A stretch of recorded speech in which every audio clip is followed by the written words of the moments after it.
Ladies and gentlemen, this is John Rare back again. Tonight, I have a very special guest. A lot of people may know him.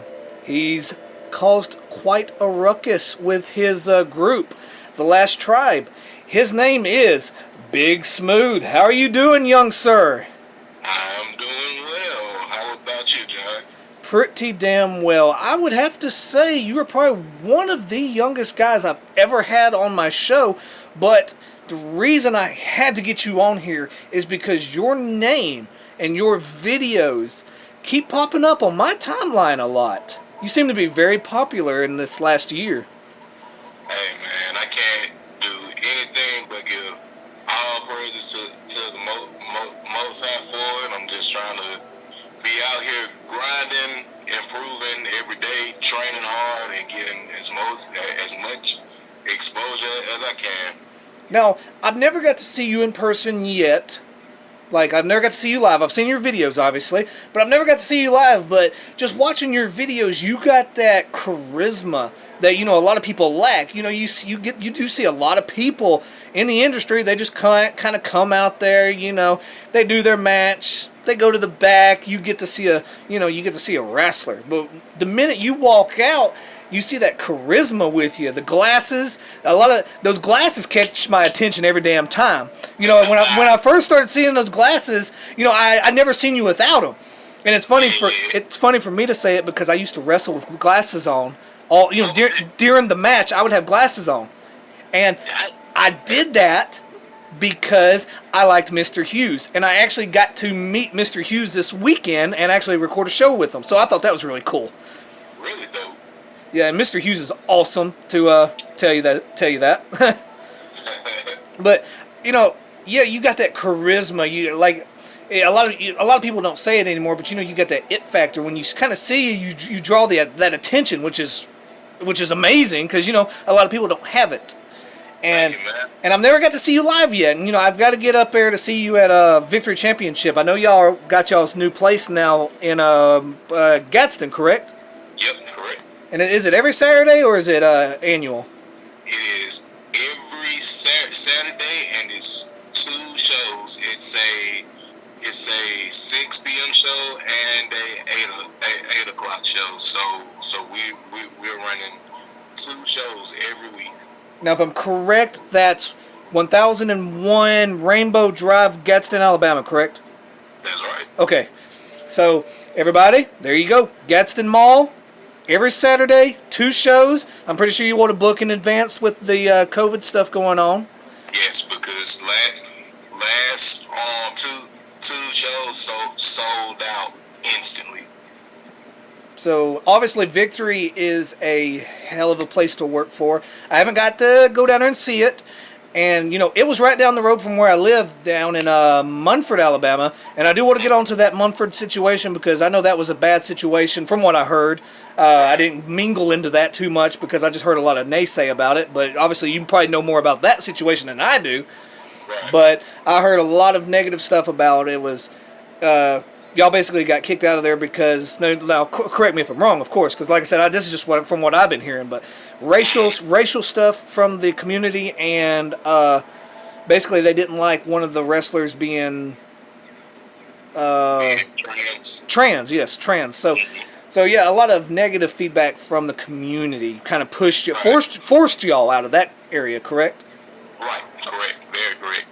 Now see, Next Era, I think it was Next Era or New Era, used to run there, and I wrestled for them for the longest time, and obviously we didn't have that problem, but if I'm correct, every damn person on the card was white, so so maybe that's why we didn't have a problem out of that area. So hey, people are always try to find something wrong, whether it's this guy has brown hair, this guy has red hair. It never is. Let me tell you, I don't know if you've ever listened to some of my broadcasts, but we've actually done some that it was kind of reluctant on how they drew out. But yeah, we did an interview about the meltdown of America, where we did have to talk about, well, we didn't have to, but I wanted to talk about the racial division in America, and how it's completely. To me, it's got worse. Like, it feels like it's got worse on our end, and it's a sad place because like America is more divided now to me than it ever has been, and it just sucks ass, to tell you the truth. Right. And you know, I've had Tyreek the Pusher on here. I've had Roma. I've had Phoenix Kid, one of the most premier black deathmatch wrestlers in the United States.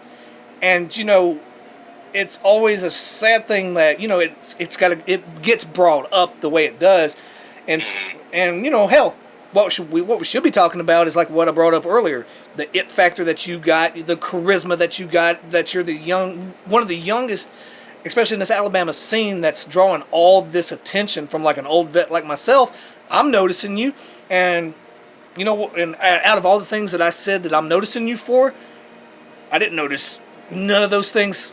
Did I once have to say, hey, it's a black guy doing it? No, I said charisma.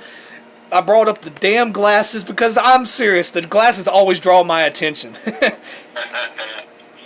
when a person takes out time and that actually puts things into their ring gear that actually fits them, it will always stand out every single time. Yeah, and it does. I mean, it seriously does. Like, before I ever really started watching you or really get to know you, I'd always see those glasses on you, and it kind of stuck out. I'm like, who the hell is this guy? And, I started watching you, and, I know Victory Championship, some of my old boys wrestled there or still do, I'm not sure, but, J Impact, Scott Patterson, The New Religion. I'm their father, if they like to tell you that or not. I am their father. But, I got to watching the Victory Championship. I also know one of the females. I think she's still in training there, Summer.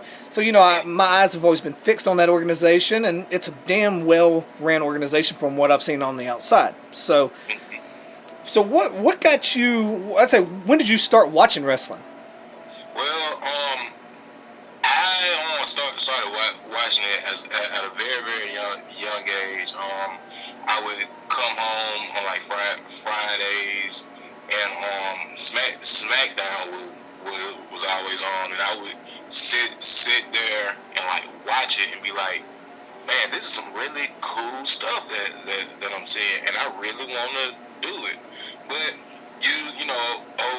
over time, kids grow up, and everyone has like that like period where they fall out of wrestling because life on starts to take over, and it's girls partying and this and that, and I would say that I really didn't get super back into it probably until 2014. That was when I started back watching pay-per-views and old matches and everything, and that was also around the time that I graduated college too.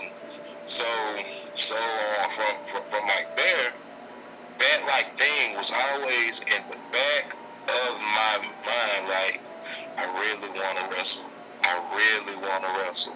So around 2017ish, I had started looking for like local shows just to go watch, and then I had went to SLW which had later disbanded, and I had went there to watch.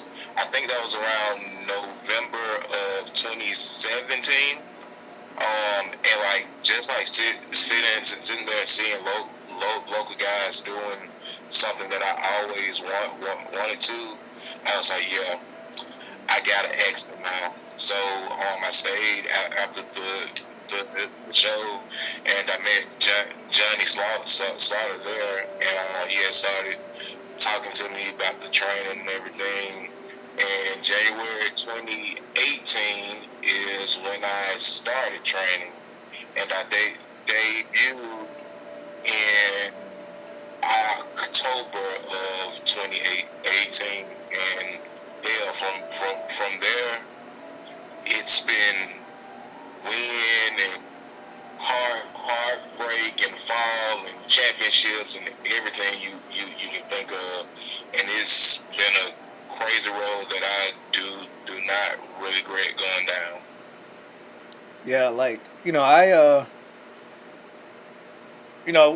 got famous, or internet famous, not popular famous, but I got internet famous from being a backyard wrestler. Never did I ever think that I would be a pro wrestler. The pro wrestling, one of the pro wrestlers, ended up, reaching out to us. And I'm pretty sure you've heard of him, Cabana Man Dan. Yeah. He actually came out to one of my backyard wrestling shows just to watch us. So, we had a following with the wrestling community that they knew about us in the backyard. So, that kind of drew me into the pro industry. And, like you said, there's been heartbreaks, there's been championships over the years, and, there's been that time where, when it was your fun hobby and then it become your passion, but then there was a time when it become about money.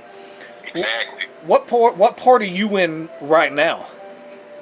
Well, I would say that I am in the growth phase now. Like, everything seeming to line up good for me.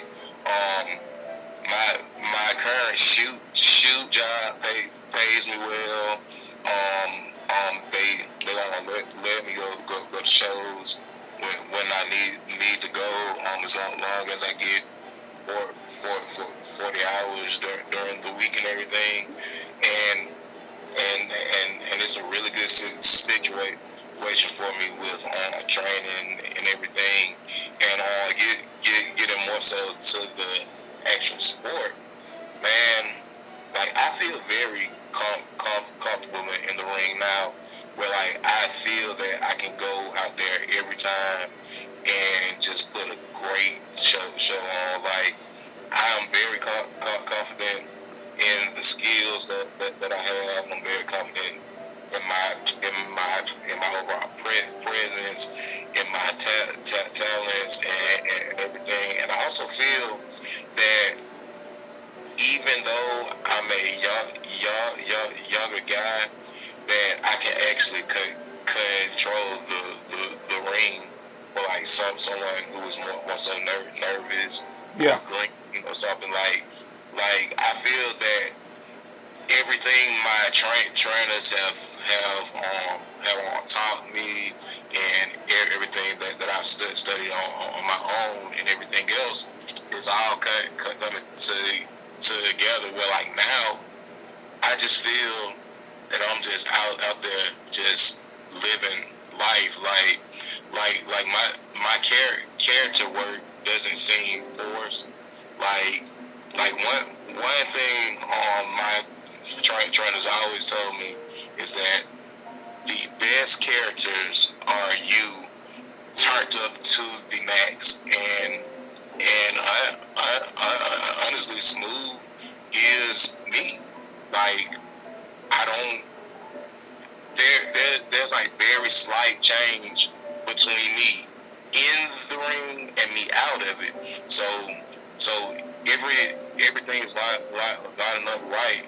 Where like I feel that I can go out there with anybody and just have a great match, have a great storyline, have a great promo back and forth, anything.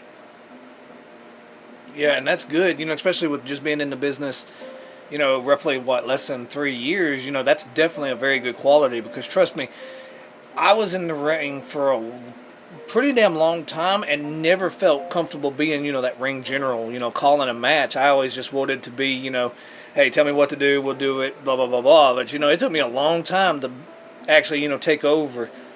But for the longest time, I was in there with, the older generation of people. So, they would have it mapped out for me. And I really, didn't get to, command much. But, Right. like Action Mike Jackson, he was one of those people early in my career.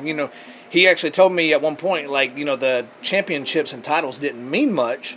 It was all about that money.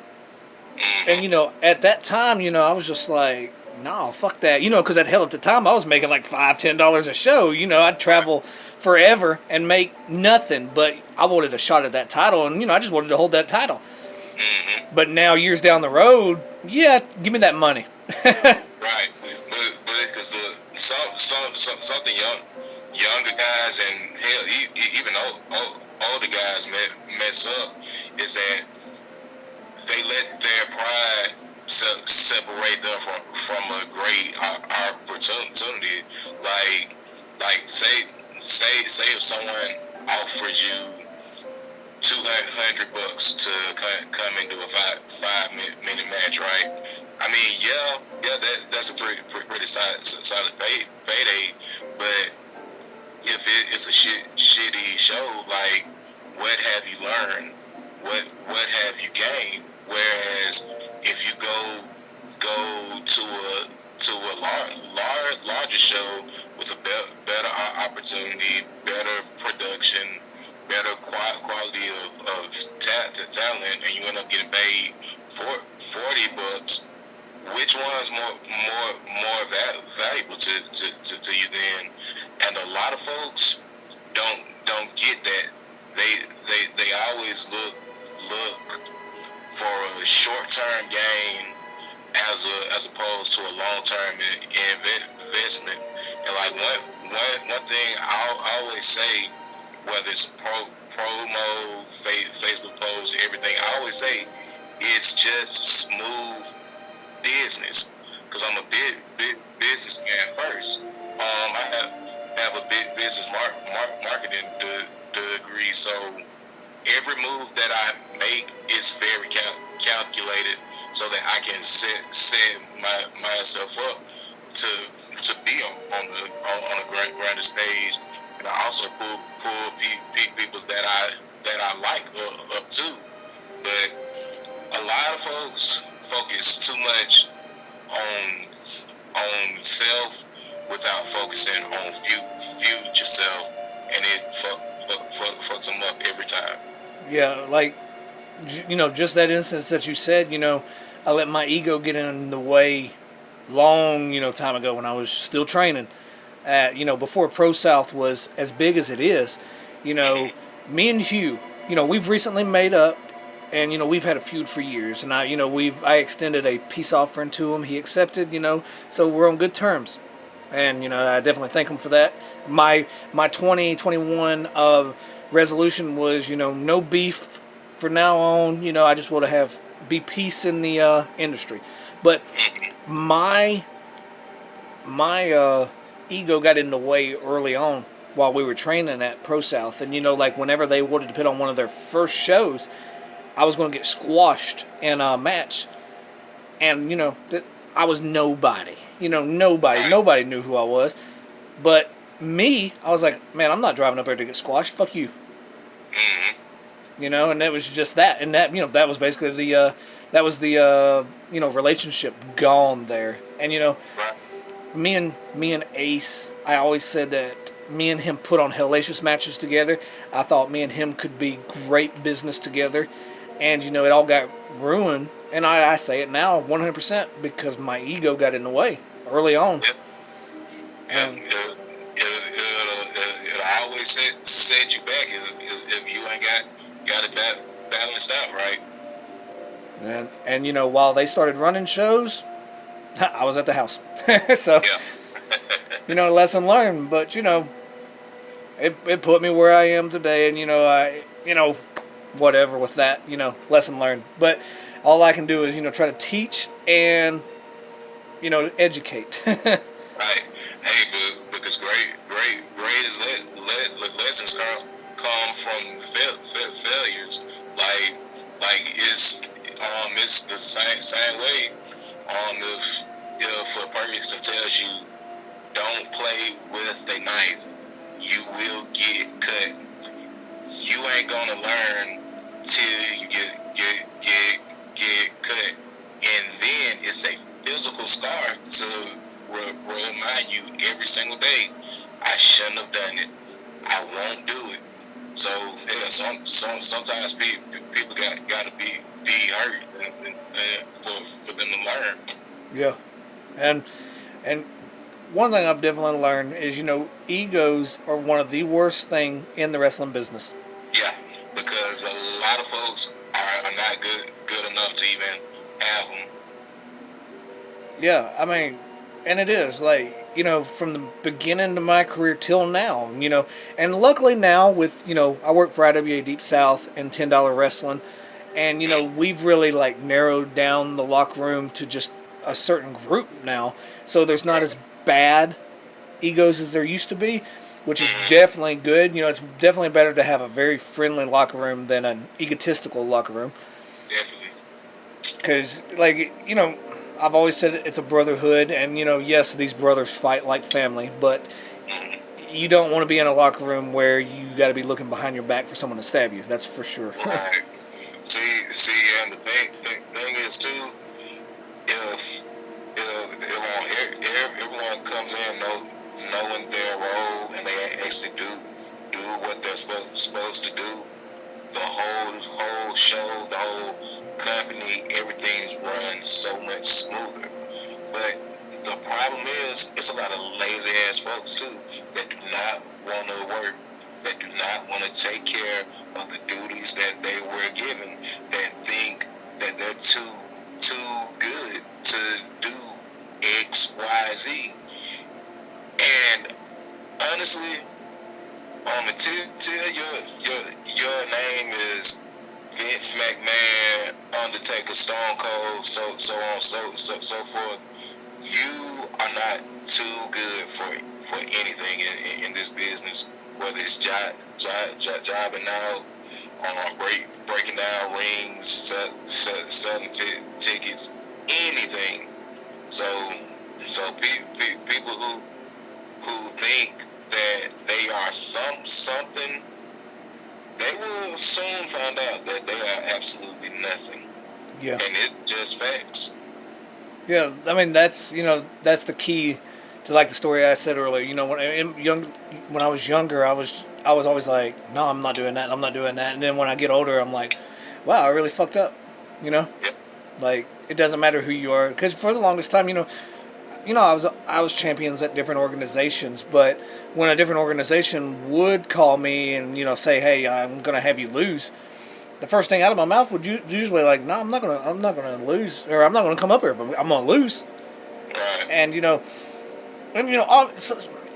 it does kind of matter what the organization is. Like, if it's a no-name organization in the middle of nowhere, yeah, maybe I'm not gonna go over there and lose. But yeah, if it's one of the bigger organizations, Evolve, blah blah blah, you want me to come up here and job now? Yeah, I'll be like, hell yeah, I'll come up here and job. How quick do you want me to lose? and like that is a very important part of knowing what you are capable of, knowing who can you draw, and honestly, you have to say, is this worth my time? Like, I'll tell you this, where I'm at in my career, I've been around forever. I think it's more important for me now to shock everybody with a loss. Because a lot of people, when I go to a show now, they're kind of like, yeah, Rare's going to kill this guy, blah, blah, blah. It's almost more important for that person to beat me now, so the fans get a nice shock value, and they're like, holy shit, who is this guy, that just beat Rare, than Rare beating, another person. I've learned over the years, the importance of, that moment of the show. Right. Yeah, but because it's a lot of vets want to like keep like that like top spot when like they falling back. So like you like even recognizing that, like carrying out that like duty shows you are very, very learned of this business. And it's always an important story to tell, like, just the hardcore hillbilly. He's recently joined like $10 in IWA Deep South. He's actually become the youngest IWA Deep South competitor to ever hold a title. But he came out of nowhere, basically a nobody, and now he's popular as hell because of the actions that he done.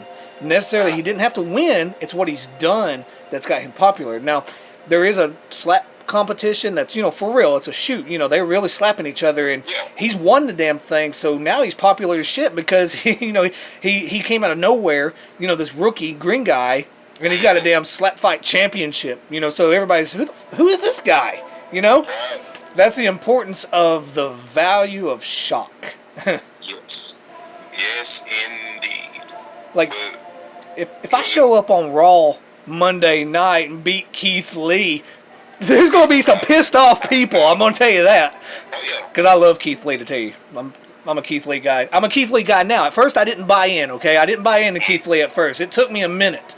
I thought he was awesome in the ring, but it took me a minute to finally buy into him. But once I did, I'm a Keith Lee guy. Definitely. And honestly, it took around. It was like last year. Well, now 2 years because it's a new year. But 2018 is when I finally bought into Keith Lee, because when I was watching him at first, everyone was talking about how great he was, and I was watching him, and I was just like, he's all right, but I really didn't appreciate it. But I finally bought in, and I'm like, damn, this guy's good. Yeah, man, he's very, very talented. So talking about this, now, I never want to make everything, I've said it many times, I don't like ever making anything about color. But who was the first black wrestler that you thought should have been champion? MVP, without a doubt. Okay, see, I'm a little older, so I got to go back a little bit farther. Now, I've never brought this up in an interview, so that's why I'm bringing it up now. Obviously, Ron Simmons defeated Vader to win the WCW Heavyweight Champion. But I was actually 100% behind Farouk when he wrestled Stone Cold Steve Austin at King of the Ring. I thought he was going to beat Stone Cold that night. Oh, man. And, that was, that's been, 97 or 90, 97 or 98, maybe 99. It's been a while. But I was actually 100% behind Farouk that night. And I was like, that was Nation of Domination, in which I love them. Right. And, I was like, they're going to put it on this guy. And, I was young at that time still, but, that was before, about 3 years before I even started backyard wrestling. So, I was a kid. But I was 100% behind Farouk. And the only time after that, which was a huge-ass gap, honestly, was when Truth runs, what do they call him now? R-Truth, but I call him R. Killings or whatever, Truth.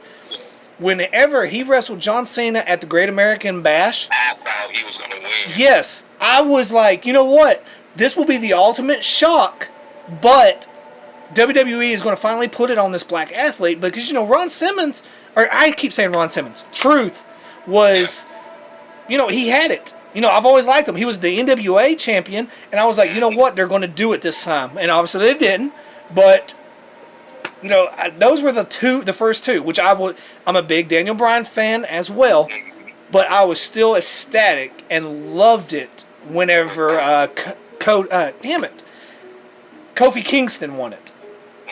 Which, that was an awesome damn WrestleMania moment, but... Right. I also doubling back to the Truth. Can we just comment on how he never ages ever? He don't. He don't age. Like, he looks the damn same. Ever since his first WWF appearance, the NWA, TNA, he's been around freaking forever, and he still does all the same stuff. And if you go back and watch one of my first wrestling matches, you know how he does the spinning elbow when he jumps, hits you with the elbow, and he does that real quick spin before he hits the ground? Right. I used to try to do the same damn thing because I liked his damn style. Obviously, it didn't look as good as his shit, but still, I tried to emulate it. Yeah, man, he's a phenomenal talent, and to be that age and to still be in great shape too, man, that is impressive. And nobody in the wrestling history has ever held the same title 49 times. So, you know what? That's a record. And nobody's going to get that. It's over. So, we talked about it earlier. let's jump on it real quick. The Munford situation. How was that backstage personally? Okay. Well, I have said this to many people many times. So I will say it here too, in the same way that I told the whole locker room. I said, look, you don't have to like me, you don't have to love me, you don't have to go out to eat after the shows or anything, but you will give me the same respect that you give every single person that laces up boots, puts on gear, and everything. We are not here to be friends. If we do, but come that is a beautiful thing. But all of us are here for a few things: to make money, to advance our career, and to be able to do that, we all need to be in a team effort to do such things. Now, when it comes to the overall city kicking us out over the allegations that everyone heard, honestly, I'm not mad at them, because everything they did led us to the point now where we have a brand new, beautiful building that is pretty much set up like a TV studio, has a training center in the same building. Our production quality has advanced, I would say, at least 20 times. We have a superior location in a mall between a movie theater and a brand new multi-million-dollar bowling alley. This show that we had Saturday, it was awesome. Like, there are very few things I can complain about. So with us being quote unquote kicked out, I'm actually grateful for it, because it had put us in a far better situation than we ever would have been in, and then gave us room to actually grow.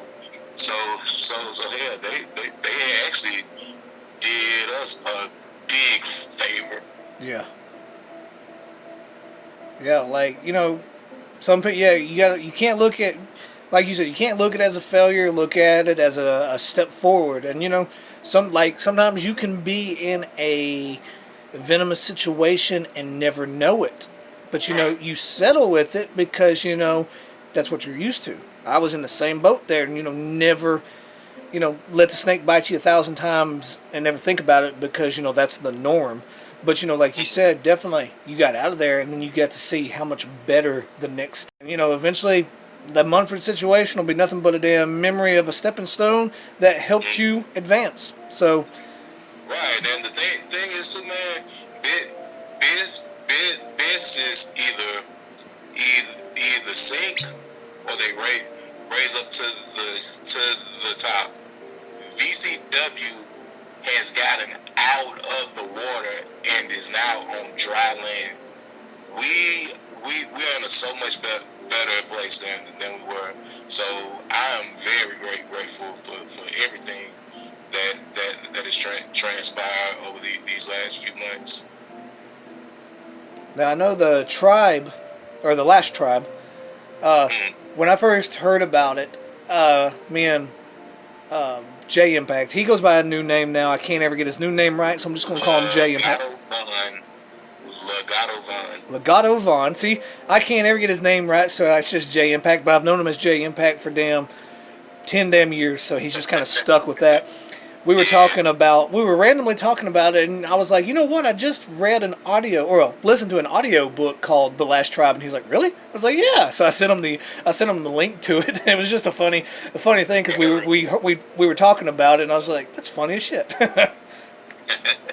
But y'all got that really cool look, that really cool vibe. Like I said, I've never got to see y'all one Saturday if I'm ever a damn available. I need to come down there. Go ahead and purchase my tickets ahead of time, people, and come down there. BCWaction.com. And I know a lot of the people that I know a lot of the trainers, just from working shows with them in the past in different places, and is the Critters one of the trainers down there still?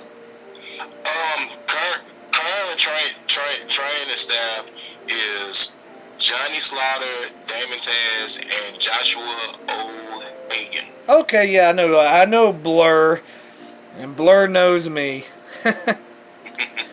So yeah. Okay, I know all three of them. Yeah, me and Blur, he actually gave us a little scouting day. But when we were kind of semi-pro, kind of getting into the business, he came out there and gave us like a little, what do you call it? Like a workout day. Tried to bust our ass a little bit. So yeah, I know him pretty well. And then he also was tag team with one of my close friends, O'Malley. They had that Irish gimmick going on.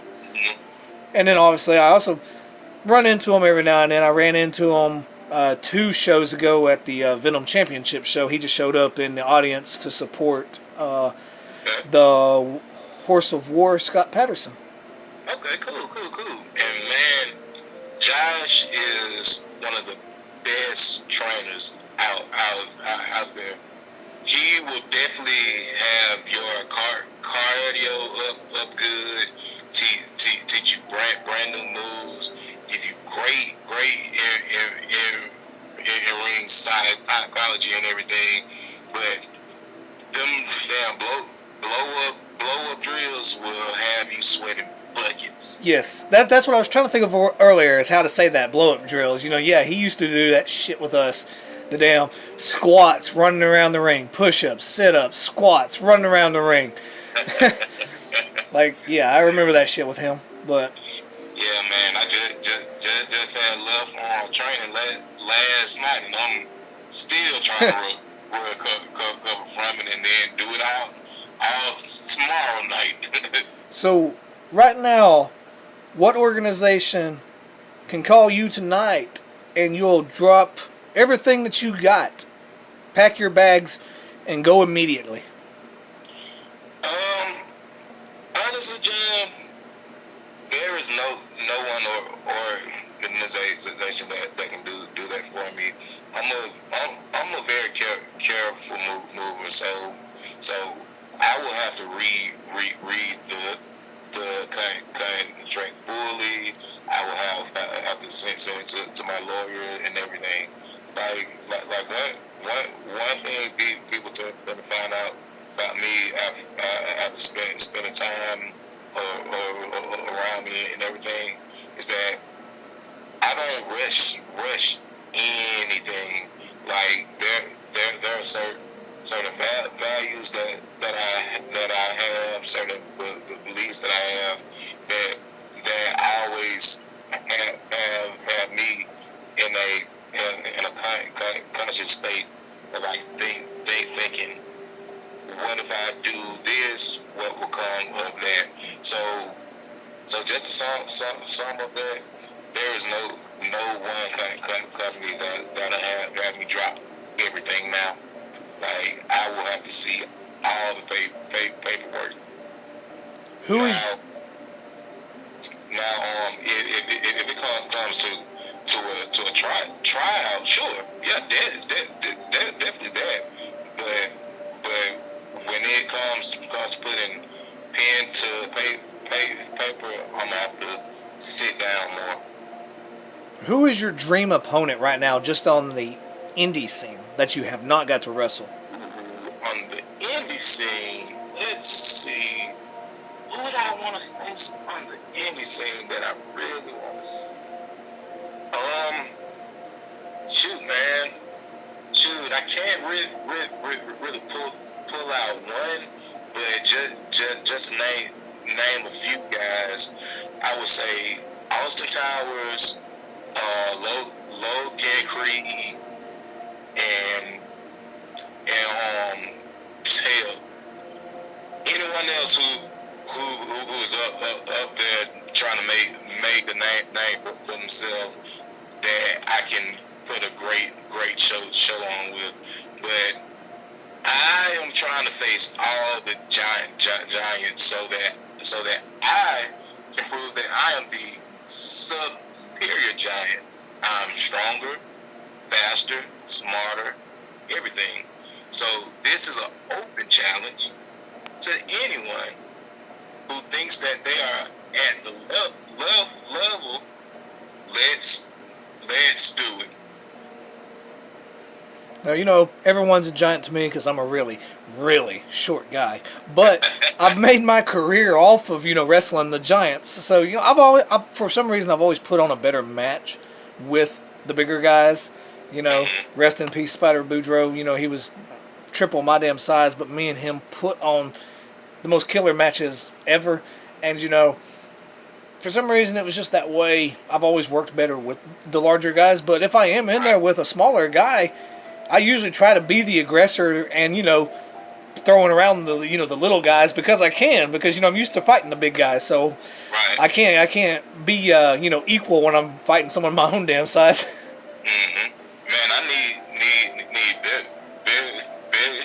guys too, so that I can be humble down so I can actually have someone combat my strength. Yeah. Like, you know, yeah, like, I mean, like I said, definitely need to get down there and watch you. Like, Gadsden, not too far away from me. It's just, with me, it's always damn timing issues. Like, this is the first interview that I've actually done for my channel in a pretty long time, and I was doing them regular. It's just timing issues are always hell for me. But, Life. yeah, it's life, it's kids, and not to mention, we have a new movie going to be coming out at the end of February, 10 Mile Cemetery 3. Put that out there. Nope. So, you know, there's everybody watching this, you know, if you're new to my channel, you get to see wrestling interviews, you get to see shows, you get to see movies, all kinds of wrestling stuff. And while I'm talking about it, I do want to give a shout out to the maker of this Proper 12 whiskey. His name is Conor McGregor. He's not paying me to say this, but he knows about it. And don't forget about Creek Water Whiskey. This is from a local guy. You may know him, Yellow Wolf, Slum American. Look him up and go get the bottle. So, hey, there you go. Hey, I would say some of my way too, so I can sip on it. If you have not drunk the Proper 12 yet, you know, that is Conor McGregor's whiskey. I've wanted to buy it for a long time, and I've just never thought about it. And I actually went into the liquor store to buy a random ass new expensive whiskey. I was looking for top of the shelf stuff. I just wanted something expensive and smooth, because, you know, obviously the more expensive you go, the smoother it is.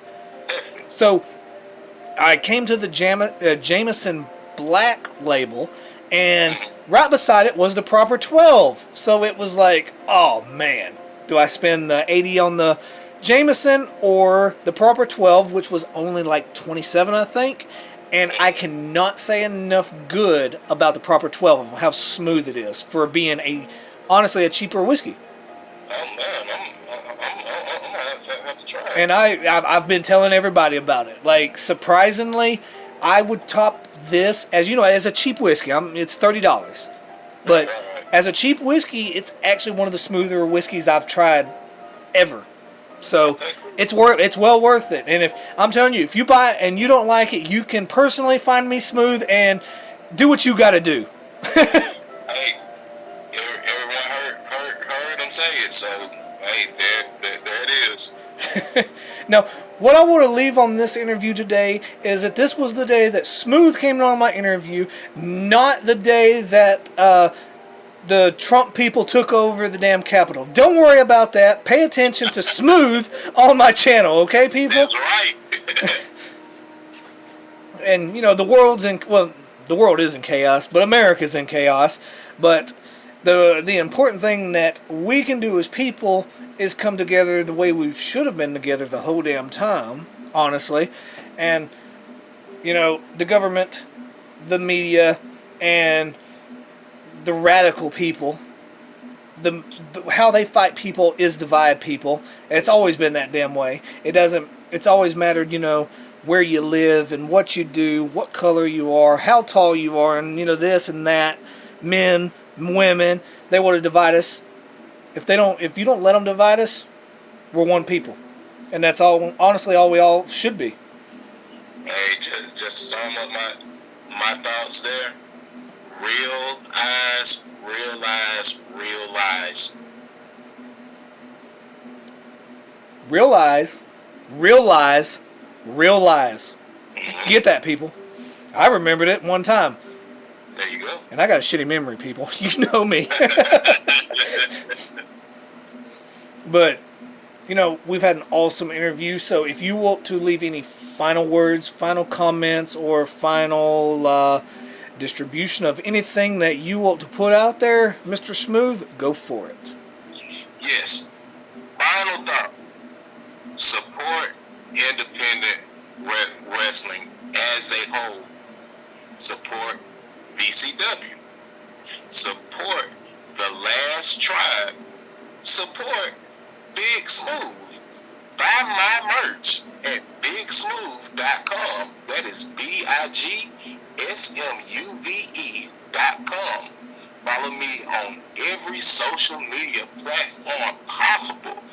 On Facebook, it's Big Smuve, the Wrestler. On Instagram, it's at Big Smuve. And on Twitter, it is at Big_Smuve. And just to sum up that, hey, it's just smooth business. Ladies and gentlemen, this may have been one of the smoothest interviews I've ever done. But ladies and gentlemen, copyright in infringement, John. I'm gonna have to sue you for that. I can mute that whole part, so I don't even know what you're talking about, Smooth. I'm not gonna do it because that was one of my coolest catchphrases I've ever done on the show. So people don't pay attention to this. That wasn't very smooth of me. Maybe me and you after the show we can smooth it over. Oh my God! Stop while you are ahead, please. My bad. I thought I was being smooth. Okay. Now I gotta find you. Okay, I'm done. But ladies and gentlemen, please support your local wrestling. Like he said, a lot of people, they want to bitch and they want to complain about all the big league stuff, but you don't want to come and support the small ones. Why not? Quit complaining and go do it. Every Saturday, you can go boo or cheer this man. Either way, put money in his pocket and local businesses' pockets. Bring it out, John. I'm trying to tell him. Some people don't want to listen. But, as I mentioned earlier, this proper 12, it went down really smooth. Hey, let me bring up one more thing. Yeah, I have the best merch out of everybody. I sell shower curtains. What other independent wrestler sells shower curtains? Go to my website. Buy something now. Come on, people. Go get a smooth shower curtain. The truth is, if you get soap on it, it falls right off because it's that smooth. Hello. People don't want to listen, but I do. Thank you. Ladies and gentlemen, once again, ending this with Mr. Smooth here. Big Smuve, to get it correct. I'm just saying Mr. because I'm kind of older and I do the respect thing. It's just natural. People will get mad, but Mr. Smooth to me. But this was John Rare, yet again. Thanks for joining us.